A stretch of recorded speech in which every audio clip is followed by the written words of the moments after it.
Hey guys, it's Jessica from Peace Love Books, and today I'm here with my 5-star reads from the spring season of 2024. I completely forgot to do this, and I believe Victoria did it, and I was like, I have not done mine yet, and it is already over halfway through June. I'm here to talk about my 5-star reads from March, April, May. I cannot remember the seasons and the months. I just said February. That is winter. So I have not a ton.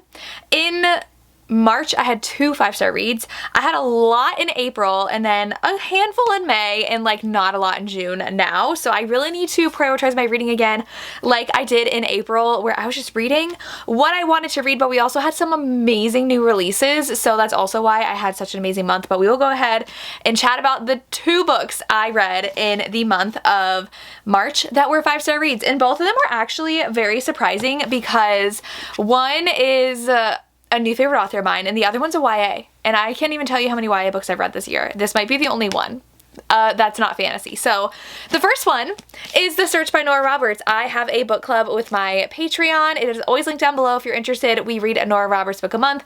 I have fun exclusive videos, exclusive reading vlogs, and we did read The Search in March, and it is my favorite Nora book so far. It is so good.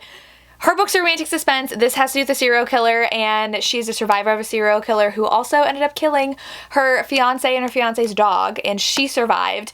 And now she is a dog trainer falling for someone on the island that she lives on, and someone is a copycat killer because the serial killer's now in prison and someone is doing what he did.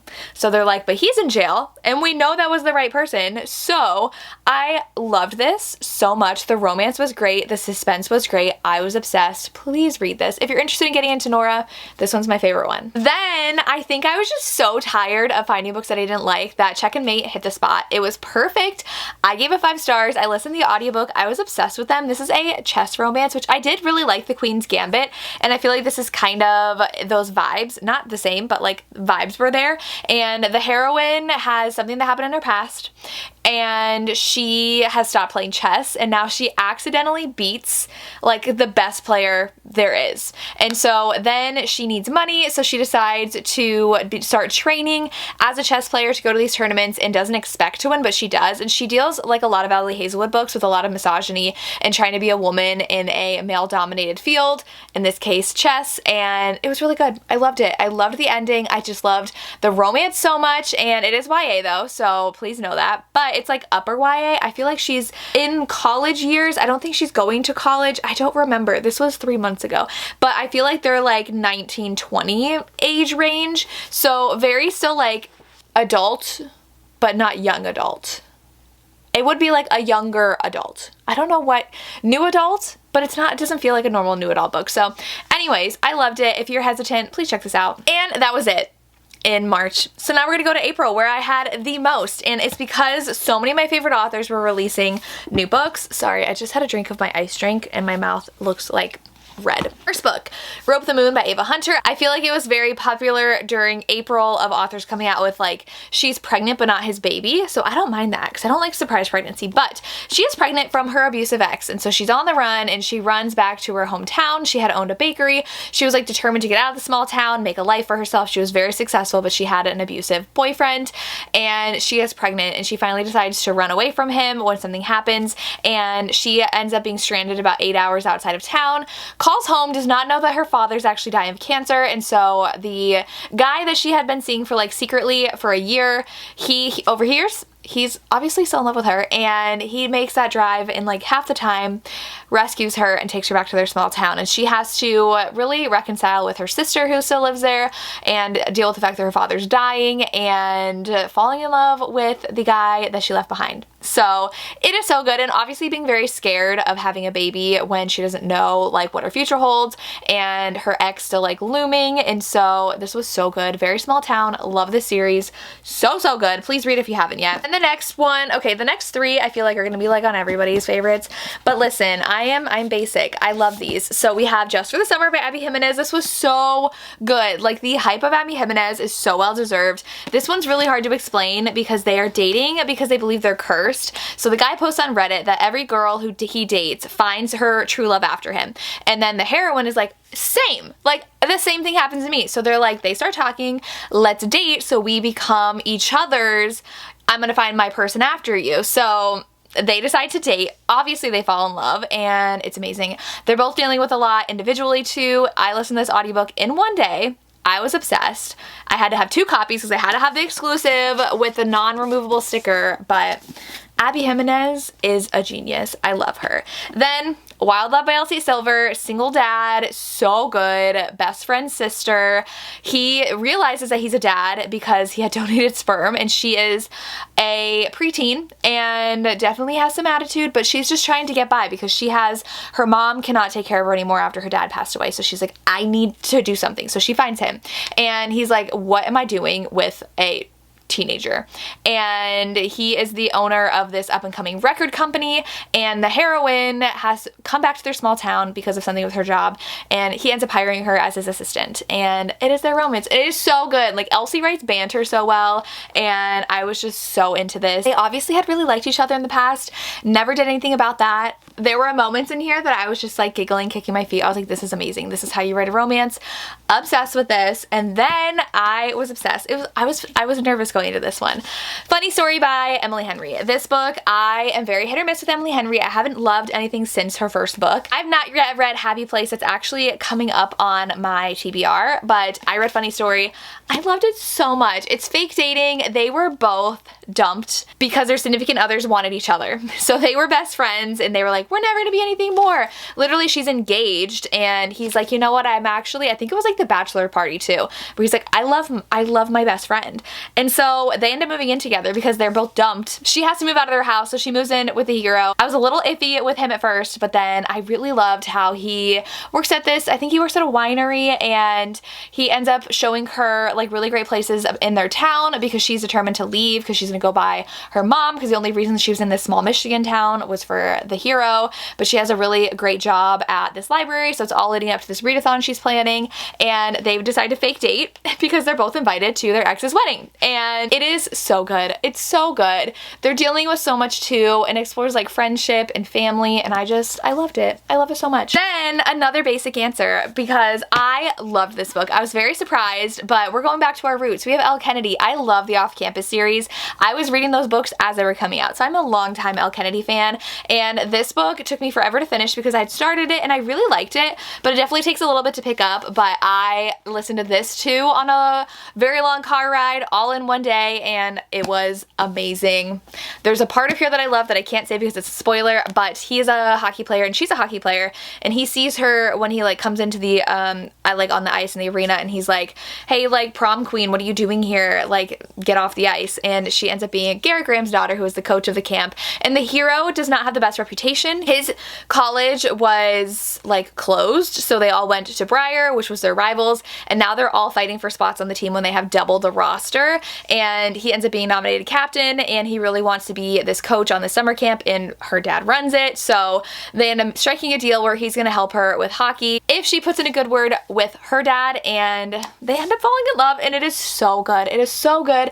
Everything I want in a hockey romance. We also have the second book in the series on this list because this series I'm just obsessed with. Then we do have Midnight of Ashes by Tessa Hale. This is book 2 in the Dragons of Ever Hollow series. This is a Why Choose Dragon romance. It takes place at this college. The heroine has no idea that dragons exist, and she's having just like a little bit of trouble really connecting with some of her mates because the 5 guys are her fated mates, and 2 of them are really resistant to the bond, one being one of her college professors. So I love how unique, like, when I have a Why Choose romance, I love it when the heroes are all very unique and have a very unique relationship with the heroine, which takes definitely a lot of skill on the author's part to develop those.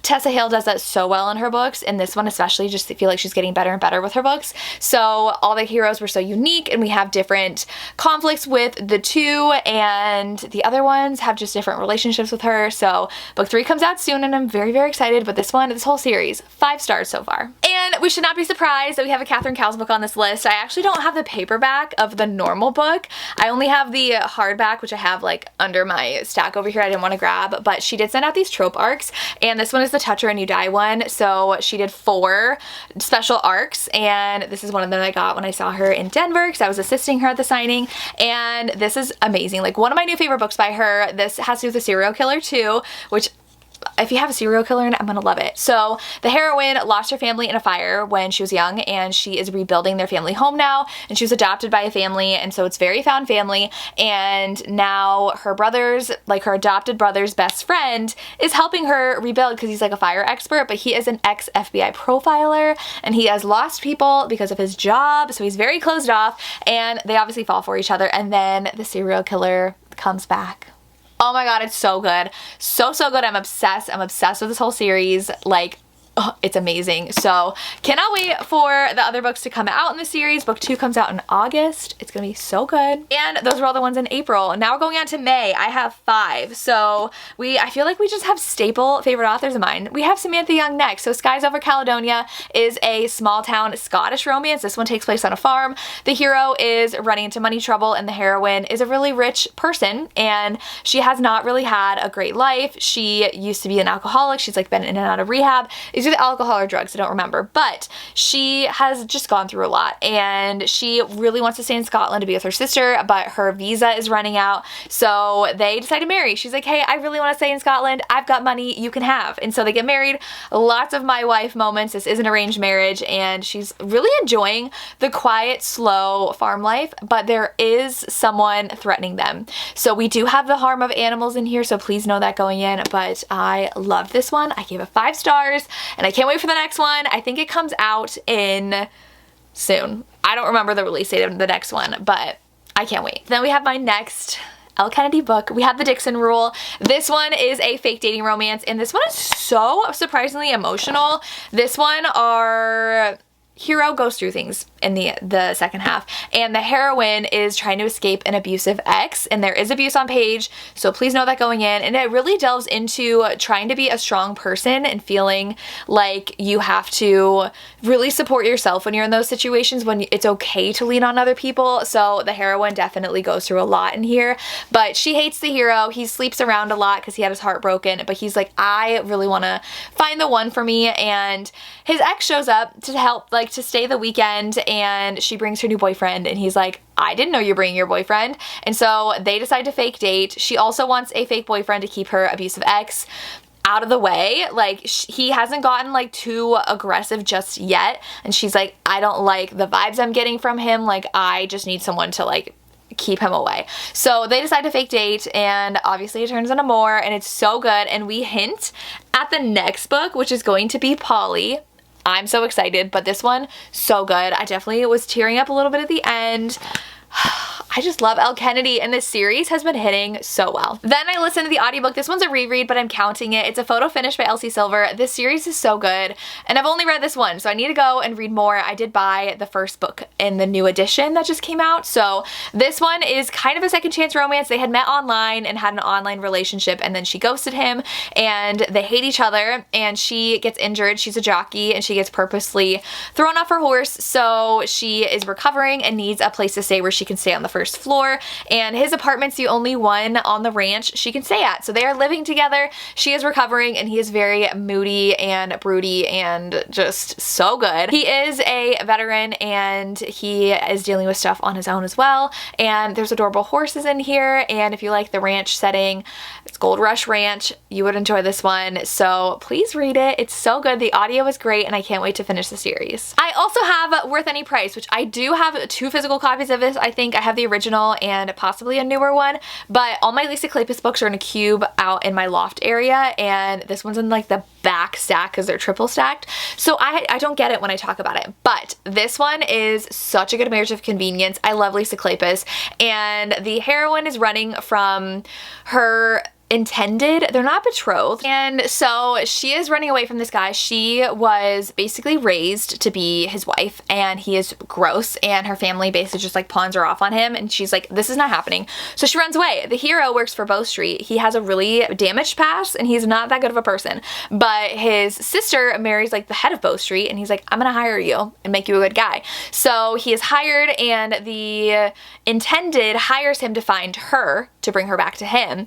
He quickly realizes what's happening after kind of like flirting with her a lot. and she's really into him, and then she figures out that he's trying to take her back to the guy she's running away from. And so the hero is like, listen, you've got two options. Marry this guy whose estate we're on, who actually did offer to marry her, or marry me.